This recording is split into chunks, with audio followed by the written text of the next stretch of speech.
munaasabad ay xilka kala wareegayeen gudoomiyihii hore ee degmada Boon ee gobolka Sanaal Maxamed Aadan Xuseen iyo gudoomiyaha gudida fulinta ee cusub ee degmada Boon loo soo magacaabay Sakariya Abiib Aw Aadan ayaa maanta ka qabsoontay degmada Boon ee gobolka Sanaal kadib markii uu wasiirka arrimaha gudaha ee Soomaaliland uu soo magacaabay gudoomiye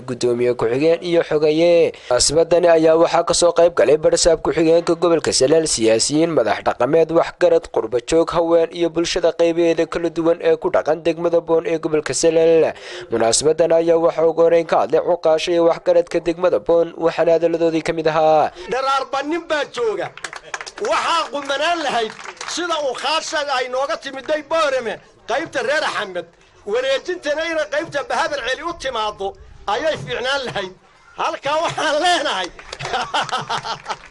waa reer Axmed uu mare boombaale inamada loo dhiibayo ina ka hore una reer Axmed Bahabar Celi uma shaqayn ina kan maanta u dhiibaynowna reer Axmed uma shaqayn waxaad u shaqaynaysaa waa Boon kii hore iyo ka dambaba labaduba way salaaman yihiin. kii horena nabadgelyo Allah siiyo, ka dambana xilka Allah ku asfugo. waxaan leeyahay dadka reer Boon waa Boon, meesha Boon baa la yidhaa waxaa laba Boon ku dhashay ayay kala wax loo kala wareegayay sabab way ku daatay sina u baxwaada la yiri waa inankii niba ka wareegay kala loo wareegay sidii ninkii sheegayayna beesha Boon baa la yidhaa wareegay Boon baa la wareegay ma Boon baa biraha dhigtay ma Boon baa sida yeeshay ma Boon baa xalka yeeshay baa la wareegay magacaanta ka dambeeyay ku baan ma maqlaynaa anagu kii horena Allah ka jisaysiyo ka cusubna ilaahay ha u dhib yareeyo. horta waa culays waxa lagu dhiibay ma aha wax lacag looma dhiibin mana oo waxa darkii lahaydeen lacag iminka la wareejinayo reer Boonba lacagta ma bixiyo ajuurda waxa uu ku shaqayn doonaa ka cusubi kii horena ka shaqayn bakari waayay waa cashuurta waa 500 reer Boon ha dhageystaan waa loo dhiibay maaha. gudoomiyaha degmada Boon ee xilka wareejinaya Maxamed Aadan Xuseen waanu ku ducaynaynaa adiga in ilaahay meel wanaagsan iyo wax khayr qabo ku siiyo. waanu ku ducaynaynaa maayirka soo socda ee Sakariya Abiib Aw Aadan isagana waxaanu leenahay soo dhawow xilku waa wareegto dee maayirkii hore wax la qabto iyo wax la taaban karo qabto biyuhu galiyay magaalada Boon waxaan anagu ku naqaanay haddaan yara kaftano reer Boon dee barkeedahay qodan jireen oo iska. sidoo kale munaasabadan ayaa waxaa ka hadlay egas xildhibaan Rooble Xasan Suldaan Xasan Xadibaade ururka haweenka ee Higsi iyo mas'uuliyiin kale kuwa dalkii degmadiina hore u mariya laamayda bara toonbaraanka magaalada saxa ee dhinac walba hore uga mariya maadaama aad maskaxdii dhalinyaro ay ku jirtay shabaabnimo degmadana dadkii u dhashay atiin waxaan idinka rajaynaynaa inaad degmada hore u marisaan annaguna waan idinla shaqayn doonaa. qoladan cusubayna waxaan idin leenahay reer Boon sidii qolada hore ula shaqaysay ula shaqeeya. wax kaloo idiin soo dhow wadda idiin soo socota ilaahay dabkii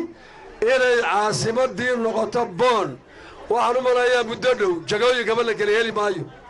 hablahana la kala heli maayo, beeraha Boonna la kala heli maayeen. nin walba sii samayso meel cusub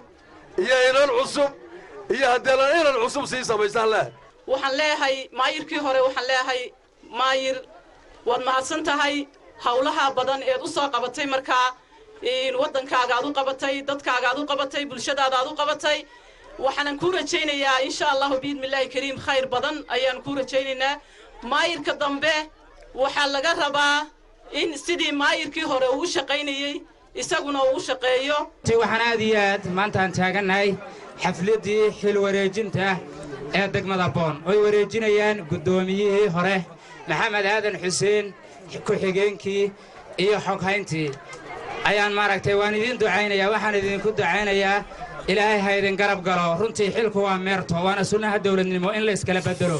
runtii ugu dambeyntii waxaa halkaasi ka hadlay gudoomiyihii hore ee degmada boon maxamed aadan xuseen iyo gudoomiyaha cusub ee loo soo magacaabay degmada boon ee gobolka salal sakariya abiib ow aadan waxaana xilka u kala wareejiyey barsaab ku-xigeenka gobolka salal cabdirashiid ducaale hande macaane ujeedda caddayn xil wareejineed oo maamul waxaan ku wareejinayaa maamulka cusub ee degmada boon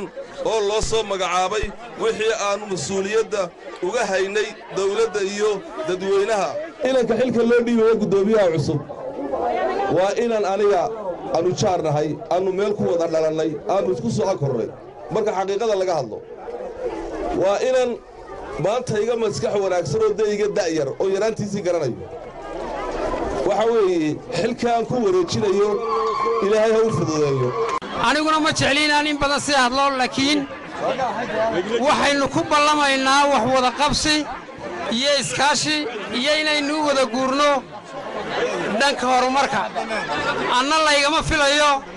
kumana kici doono kolley kala qaybsanaan laakiin sidii aad awalba ii taqaaneen dee arrimaha bulshada in badan baan ka soo shaqaynaynay waxaannu ku soo wadnay midnimo imakii haatanna haddii ilaahay idma waxay noqon doontaa uun sidii awalba aynu wada shaqaynaynay siina badin maayo waxaan hadalka ku soo wareejinayaa barasaabkii gobolka barasaab ku-xigeenkii gobolka gudoomiyihii hore ee degmada boonna runtii wuxuu qabtay ma laha abaalmarinku ma laha waxaan leenahay jasaakallaahu khayr waa waajibkiisii ka dambe ee soo socda sakariya abiib awaadanna runtii waxaan u malaynayaa isaguna inta ka dhiman ayuu sii dhammaystiri doonaa gacmo furan baan ku soo dhowaynaynaa labada maamul xoogayaha iyo guddoomiye ku-xigeenkaba mustafe iyo cumarba waxaan leenahay tiim aad u shaqeeya oo wanaagsan ilaahay idinka dhigo sidaa maanta aad meesha uga soo qayb gasheen isku duubantihiinna ilaahay idinku sii wadaan dileenna sakariya saxane raya t v degmada boon ee gobolka salal